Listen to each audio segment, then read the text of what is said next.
السلام علیکم ورحمۃ اللہ وبرکاتہ۔ الحمد للہ وحدہ والصلاة والسلام علی من لا نبی بعدہ، اما بعد فاعوذ باللہ من الشیطان الرجیم، بسم اللہ الرحمن الرحیم، والفجر ولیال عشر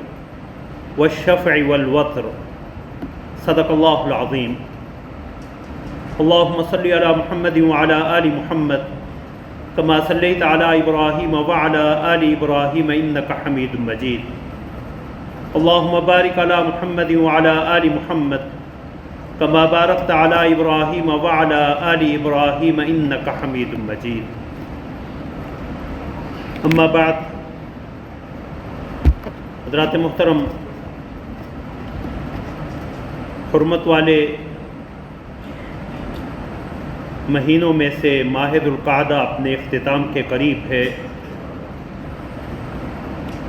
اور رسول اللہ صلی اللہ علیہ وسلم کی حدیث مبارک کی روشنی میں اللہ کے ہاں سب سے زیادہ عظمت اور احترام والا مہینہ ماہ ذوالحج شروع ہونے کے قریب ہے۔ قرآن و حدیث میں ذوالحج کے پہلے عشرہ کی بہت زیادہ فضیلت اور اہمیت بیان ہوئی ہے، اور اس عشرہ یا اس سے بعد والے چند ایام سے متعلق کچھ اہم احکام بھی قرآن و حدیث میں مذکور ہیں۔ اللہ رب العزت کی توفیق جہاں تک شامل حال رہی، عشرہ ذی الحج کی فضیلت اور اس کے اہم اعمال کے حوالے سے گفتگو کا ارادہ ہے۔ دعا فرمائے اللہ رب العزت مجھے حق بات احسن پیرائی میں کہنے کی توفیق عطا فرمائیں، اور اللہ رب العزت ہمیں کہنے سننے سے بڑھ کے عمل کی توفیق عطا فرمائیں۔ ذوالحج کے پہلے عشرہ، پہلے 10 دن کی قرآن و حدیث میں جو اہمیت اور فضیلت بیان ہوئی ہے، اس کے حوالے سے چند امور کی طرف توجہ دلاتا ہوں تاکہ پھر ان ایام سے متعلقہ احکام کے حوالے سے کچھ گفتگو ہو سکے۔ پہلی فضیلت ان ایام کی یہ ہے کہ اللہ رب العزت نے قرآن کریم میں ان ایام کی اور ان ایام کی راتوں کی قسم اٹھائی ہے۔ سورہ والفجر کی ابتدائی آیات مبارکہ میں نے تلاوت کی، والفجر، فجر کی قسم، ولیال عشر، اور 10 راتوں کی قسم، والشفع والوتر، اور جفت اور طاق کی قسم۔ حضرات مفسرین نے لکھا ہے کہ اللہ رب العزت نے جو فجر کی قسم اٹھائی ہے، اس سے مراد ہر دن کی فجر بھی لی جا سکتی کہ ہر نیا دن اللہ رب العزت کی قدرت اور اللہ کی نشانیوں کا ایک عظیم مظہر ہوتا، یا اس سے مراد 10 ذوالحج کی فجر ہے، یوم النحر کی، عید کے دن کی، عید الاضحیٰ کے دن کی فجر۔ اور تیسرا قول حضرات مفسرین نے ذکر کیا ہے کہ یہ یکم محرم کی جو اسلامی ہجری سال کا پہلا دن ہوتا ہے، اس کی فجر مراد ہے۔ ولیال عشر، اور 10 راتوں کی قسم۔ مستدرک حاکم میں حضرت جابر رضی اللہ تعالیٰ عنہ کی حدیث ہے کہ رسول اللہ صلی اللہ علیہ وسلم نے فرمایا کہ لیالی عشر، ان 10 راتوں سے مراد ذوالحج کی پہلی 10 راتیں ہیں۔ والشفع والوتر، اور جفت کی قسم اور طاق کی قسم۔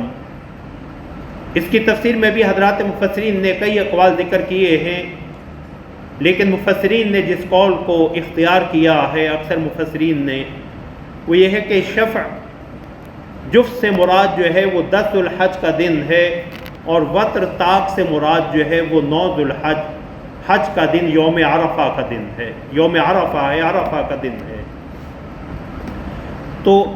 ان ایام کی پہلی فضیلت یہ ہے کہ اللہ رب العزت نے قرآن کریم میں ان ایام کی قسم اٹھائی ہے۔ دوسری فضیلت کہ اللہ رب العزت نے انہیں ان ایام معلومات میں سے قرار دیا ہے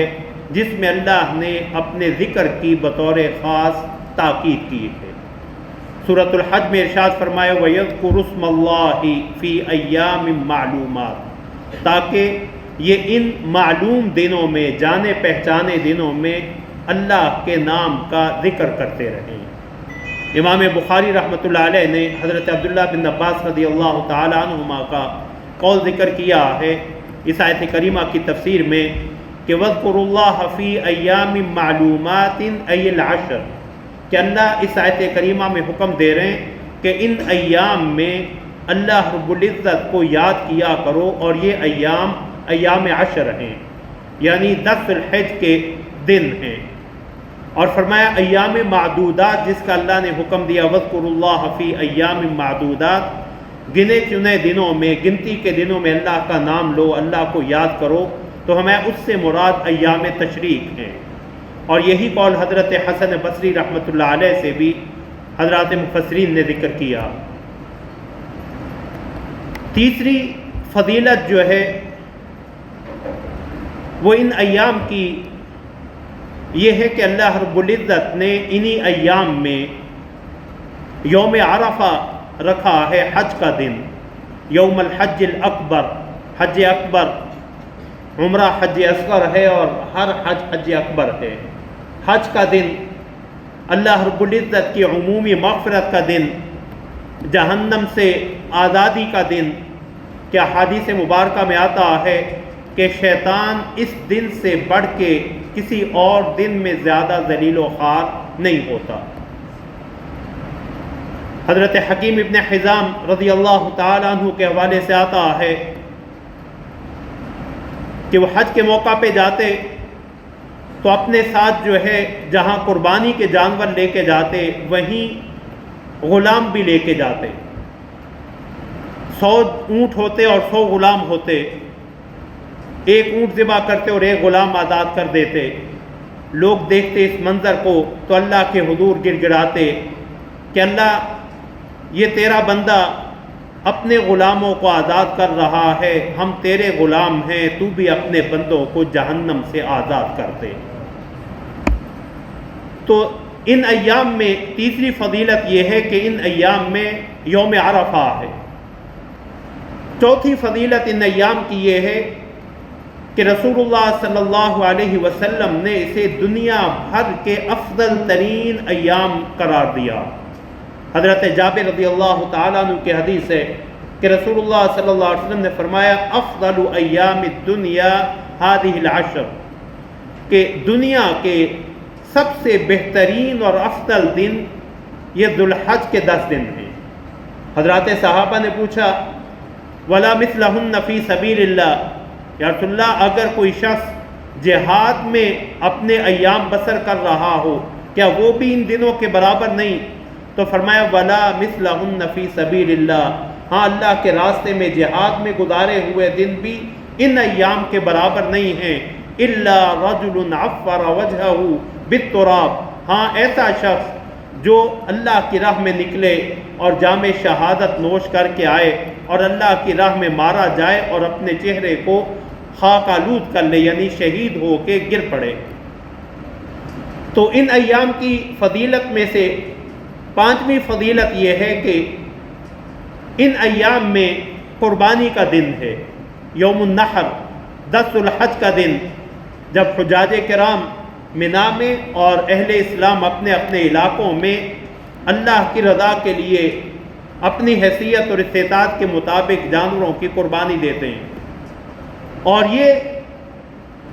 دن رسول اللہ صلی اللہ علیہ وسلم نے اسے اعظم الایام قرار دیا۔ حضرت عبداللہ بن قرط رضی اللہ تعالیٰ عنہ کی حدیث ہے کہ رسول اللہ صلی اللہ علیہ وسلم نے فرمایا اعظم الایام عند اللہ یوم النحر ثم یوم القر، کہ اللہ کے ہاں سب سے زیادہ عظمت والا دن یوم النحر ہے، قربانی کا دن ہے، اور اس کے بعد یوم القر اس سے اگلا دن ہے۔ یوم القر قرار سے ہے کہ اس دن حجاج کرام جو ہے وہ منا میں آ کے ٹھہر جاتے ہیں اور حج کے اکثر مناسک جو ہے وہ 10 ذی الحج کو ان کے پورے ہو جاتے ہیں۔ تو رسول اللہ صلی اللہ علیہ وسلم نے ان ایام میں سے یوم النحر کو عظمت والا اور بلکہ عظیم تر دن جو ہے وہ قرار دیا۔ چھٹی فضیلت ان ایام کی یہ ہے، حافظ ابن حجر رحمۃ اللہ علیہ نے فتح الباری میں صحیح بخاری کی شرح میں لکھا ہے کہ ان ایام کو یہ فضیلت حاصل ہے کہ اس میں بہت سی عبادتیں یکجا اور اکٹھی ہو گئیں۔ نماز بھی جو روزمرہ عبادت ہے، روزے بھی کہ ان ایام کے 9 جو پہلے دن ہیں ان کے روزوں کی فضیلت بھی احادیث مبارکہ میں مذکور ہوئی ہے، بالخصوص 9 ذو الحج کے روزے کی۔ فرمائے صدقہ بھی کہ حج کا سفر یا قربانی جو ہے یہ انسان سے مالی اخراجات کا تقاضا کرتا، اور اسی طرح جو ہے وہ حج جو ارکان اسلام میں سے ایک اہم رکن ہے، تو ان ایام میں نماز، روزہ، صدقہ اور حج یہ چاروں ارکان جو ہے جو ارکان اسلام میں سے ہیں، اور اس کے ساتھ تلبیہ کی صورت میں اور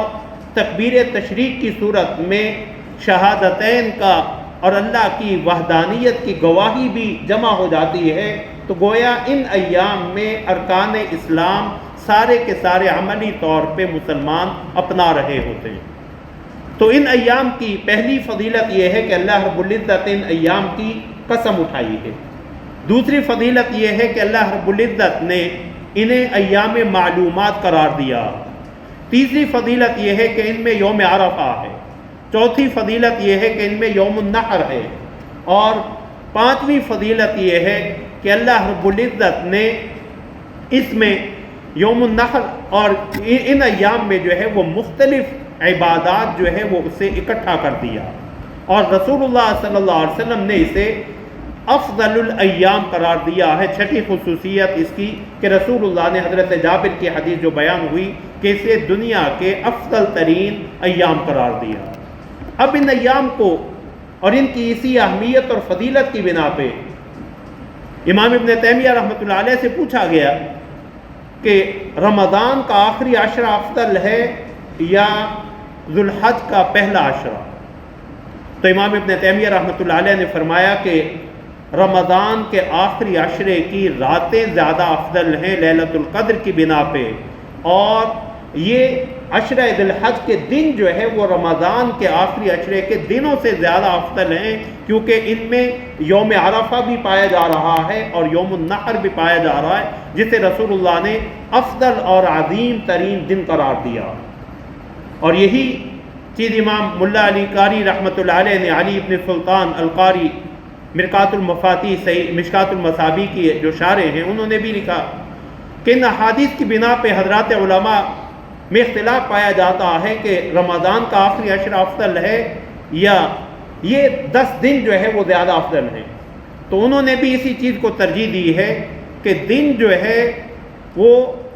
عشرہ ذی الحج کے زیادہ افضل ہیں، اور راتیں جو ہے وہ رمضان کے آخری عشرے کی راتیں زیادہ افضل ہیں۔ لہذا یہ ایام جو ہے وہ غفلت میں گزارنے کے نہیں بلکہ انہیں قیمتی بنانے کی اور انہیں غنیمت سمجھنے کی ضرورت ہے۔ ہم بالعموم رمضان میں تو اللہ کی توفیق سے کسی نہ کسی قدر ان ایام کو غنیمت بنانے کی کوشش کرتے ہیں، لیکن یہ ایام بالعموم جو ہے وہ غفلت میں گزر جاتے ہیں اور ان کی اہمیت کا اندازہ جو ہے وہ نہیں ہوتا۔ اب ان ایام کے اہم ترین اعمال جو ہے وہ کیا ہے؟ پہلا عمل، ہر نیک عمل اس کی فضیلت اور اس کا ثواب ان ایام میں باقی ایام کی نسبت زیادہ اللہ کے ہاں ملتا ہے، محبوب بھی ہے، ثواب کے اعتبار سے زیادہ بھی۔ حضرت عبداللہ بن عباس رضی اللہ تعالی عنہما کی حدیث صحیح بخاری کی کہ رسول اللہ صلی اللہ علیہ وسلم نے فرمایا ما من ایام العمل الصالح فيها احب الى الله من هذه الايام ای العشر، کہ اللہ رب العزت کو ان ایام میں جو نیک اعمال انسان سر انجام دیتا ہے باقی ایام کی نسبت سب سے زیادہ محبوب ان ایام کے اعمال صالحہ۔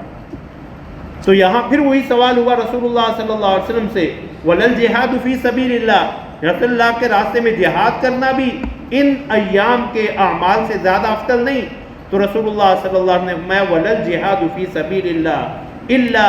ان یخرج الرجل بمالہ ونفسہ ولم یرجع منہ بشیء، ہاں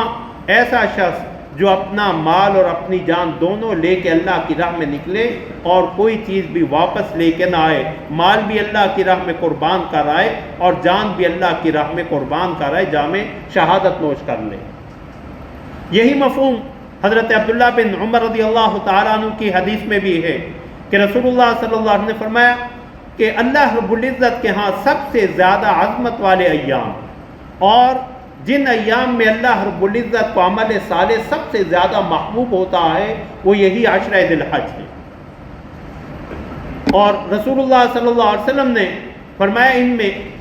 فَأَكْثِرُوا فِيهِنَّ التَّهْلِيلَ وَالتَّكْبِيرَ وَالتَّحْمِيدَ، لہذا تم ان ایام میں بکثرت لا الہ الا اللہ، الحمدللہ اور اللہ اکبر جو ہے وہ پڑھتے رہا کرو۔ انہی ایام کے اعمال میں سے تو عمومی عمل، ہر نیک عمل جو ہے وہ صدقات ہوں، خیرات ہوں، رشتہ داروں کے ساتھ حسن سلوک ہو، حقوق اللہ یا حقوق العباد، جتنے بھی وجوہ خیر ہیں، ابواب خیر ہیں، ان میں بڑھ چڑھ کے انسان کو حصہ لینا چاہیے۔ دوسری چیز جو ان ایام کا خاص عمل ہے، جو خوش نصیب بندے اللہ کے گھر پہنچے ہوئے ہیں یا جا رہے ہیں حج بیت اللہ، کہ رسول اللہ صلی اللہ علیہ وسلم نے فرمایا العمرۃ الی العمرۃ کفارۃ لما بینہما والحج المبرور لیس له جزاء الا الجنہ، کہ ایک عمرہ دوسرے عمرے تک، اس کے درمیان میں انسان سے جو غلطیاں کوتاہیاں ہوتی، یہ عمرہ ان سابقہ غلطیوں اور کوتاہیوں کا کفارہ بن جاتا، ان کی معافی کی صورت بن جاتا، اور حج مبرور کا بدلہ تو جنت کے سوا اور کچھ بھی نہیں۔ حج مبرور کیا؟ حضرات محدثین نے لکھا ہے ایسا حج جس میں ریاکاری نہ ہو، شہرت مقصود نہ ہو، شریعت کے اور سنت مطہرہ کے طریقوں کے مطابق بجا لایا جائے، اس میں وجوہ خیر کو اپنایا جائے اور ہر قسم کی نافرمانی، بالخصوص جن امور سے قرآن نے روکا فلا رفث ولا فسوق ولا جدال فی الحج، ہر قسم کے جنسی خواہشات اور اس سے متعلقہ کاموں کو، باہمی جھگڑوں کو، اللہ کی نافرمانی سے اپنے آپ کو بچا کے حج کرنا، یہ حج مبرور ہے۔ انہی ایام کا تیسرا عمل، اہم ترین عمل جو ہے وہ ان ایام کے روزے، پہلے 9 دن کا روزہ، کہ رسول اللہ صلی اللہ علیہ وسلم کا معمول سیدہ حفصہ رضی اللہ تعالی عنہ فرماتی ہیں، مسند احمد اور سنن نسائی کی روایت ہے کہ 4 چیزیں رسول اللہ صلی اللہ علیہ وسلم کبھی نہیں چھوڑتے تھے۔ 4 کان لا یدعهن النبی صلی اللہ علیہ وسلم، صوم یوم عاشوراء، 10 محرم کا روزہ، وصوم العشر، 10 ذو الحج کے روزے یعنی پہلے 9 روزے، اور وثلاثۃ ایام من کل شہر، اور ہر مہینے 3 روزے، 13، 14، 15 ایام تشریق کے روزے۔ دوسری حدیث میں جو ہے وہ جمعرات اور سوموار کے روزے کا بھی بیان ہے، لیکن اس حدیث میں چوتھی چیز جو ہے وہ سیدہ حفصہ رضی اللہ تعالی عنہ نے بیان فرمائی، والرکعتین قبل الغداء، نماز فجر سے پہلے 2 سنتیں۔ تو 4 چیزیں رسول اللہ صلی اللہ علیہ وسلم کا دائمی معمول تھا، 10 محرم کا روزہ، عشرہ ذو الحجہ میں پہلے 9 دن کا روزہ، اور 10واں جو ہے وہ کیونکہ حاجی کے لیے یوم عرفہ کا روزہ نہیں ہے، اور 10 ذو الحج ہے وہ تو عید کا دن ہے اور عید کا روزہ بھی نہیں ہے، تو 9 ذو الحج کے جو پہلے 9 دن ہے اس کا روزہ، خاص طور پہ 9 ذو الحج کا روزہ، اسے تو کسی صورت جو ہے وہ نہ چھوڑا جائے۔ حضرت ابو قتادہ رضی اللہ تعالیٰ عنہ کی حدیث ہے صحیح مسلم کی کہ رسول اللہ صلی اللہ علیہ وسلم سے 9 ذو الحج کے روزے کے بارے میں پوچھا گیا، یوم عرفہ جسے کہتے ہیں، تو رسول اللہ صلی اللہ علیہ وسلم نے فرمایا احتسب علی اللہ انہا تکفر السنہ التی قبلہ والسنہ التی بعدہ، کہ مجھے اللہ سے امید ہے کہ 9 ذو الحج کے روزے سے اللہ ایک گزشتہ گناہ کے اور ایک آنے والے سال کے گناہوں کو معاف فرما دیتے۔ تو ان ایام کا تیسرا بڑا عمل جو ہے وہ روزے ہیں۔ چوتھا بڑا عمل جو عام دنوں بھی جس کا اہتمام انتہائی ضروری، لیکن بطور خاص ان ایام میں نماز کی اور بالخصوص با جماعت نماز کی اہمیت کو مد نظر رکھتے ہوئے اس کی پابندی کرنا۔ حدیث میں آتا ہے رسول اللہ صلی اللہ علیہ وسلم نے فرمایا، حدیث قدسی، کہ اللہ فرماتے ہیں کہ میرا بندہ اس سے زیادہ میرا قرب کسی اور چیز میں نہیں پا سکتا جس چیز کو میں نے اس پہ فرض کیا،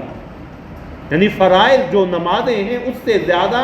اللہ رب العزت کا قرب کسی اور چیز میں انسان کو نہیں مل سکتا۔ اور فرمایا وَمَا زَالَ عَبْدِي يَتَقَرَّبُ إِلَيَّ بِالنَّوَافِلِ، ان فرائض کے ساتھ ساتھ نوافل کا اہتمام کرتے ہوئے بندہ میرے اتنے قریب ہو جاتا ہے حَتَّى أَكُونَ سَمْعَهُ الَّذِي يَسْمَعُ بِهِ وَبَصَرَهُ الَّذِي يُبْصِرُ بِهِ وَيَدَهُ الَّتِي يَبْطِشُ بِهَا، یہاں تک کہ اعضاء اس کے ہوتے ہیں ان میں قوت اور تاثیر جو ہے وہ میری ہوتی ہے، میں اس کے کان بن جاتا ہوں، میں اس کی آنکھیں بن جاتا ہوں، میں اس کا ہاتھ بن جاتا ہوں، یعنی اعضاء انسان کے لیکن ان میں قوت، تاثیر اور برکت اللہ کی طرف سے۔ تو نمازوں کا اہتمام۔ چوتھا، پانچواں بڑا عمل جو ہے وہ ان ایام کا صدقات کی کثرت ہے، صدقات کا اہتمام کریں۔ یا ایھا الذین آمنوا انفقوا مما رزقناکم من قبل ان یأتی یوم لا بیع فیہ ولا خلۃ ولا شفاعۃ، ایمان والو اس دن کے آنے سے پہلے جو ہم نے تمہیں دیا اس میں سے خرچ کرو، دیا ہوا ہمارا ہے اسے ہماری راہ میں ہی خرچ کرو، اس دن کے آنے سے پہلے جس میں نہ تو کوئی خرید و فروخت کام آئے گی، نہ کوئی دوستی کام آئے گی، نہ کوئی سفارش اور شفاعت کام آئے گی۔ اور رسول اللہ صلی اللہ علیہ وسلم نے فرمایا، صحیح مسلم کی حدیث ہے، ما نقصت صدقۃ من مال، کبھی بھی صدقہ مال میں کمی نہیں کرتا، صدقے سے کبھی بھی مال میں کمی نہیں ہوتی۔ ان ایام کے اہم اعمال میں سے ایک عمل جو ہے وہ قربانی کا عمل بھی ہے، جس کی رسول اللہ صلی اللہ علیہ وسلم نے بڑی اہمیت بیان فرمائی، بلکہ ان ایام کی فضیلت کی وجہ بھی حضرات محدثین نے یہ بیان فرمائی ہے کہ اس میں چند ایسے اعمال ہیں جو ان ایام کے سوا کبھی ہو ہی نہیں سکتے۔ حج اور قربانی ان ایام کے سوا ہے ہی نہیں، انہی ایام میں ہی جو ہے حج بھی انہی مخصوص ایام میں، سارا سال باقی ایام میں نفلی حج نہیں ہو سکتا۔ عمرہ آپ کر سکتے ہیں، آپ زکوٰۃ آپ نے دے دی، آپ سارا سال نفلی صدقات دے سکتے ہیں، روزے آپ نے رمضان کے رکھ لیے، سارا سال نفلی روزے رکھ سکتے ہیں سوائے چند ایام کے، لیکن حج جو ہے اور قربانی صرف انہی ایام میں خاص ہے۔ اور رسول اللہ صلی اللہ علیہ وسلم نے فرمایا قربانی کے حوالے سے کہ ما عمل آدمی من عمل یوم النحر احب الی اللہ من احراق الدم، کہ قربانی والے دن انسان کا سب سے زیادہ محبوب عمل اللہ کے ہاں وہ جانور کا خون بہانا۔ وَإِنَّهُ لَيَأْتِي يَوْمَ الْقِيَامَةِ بِقُرُونِهَا وَأَشْعَارِهَا وَأَظْلَافِهَا،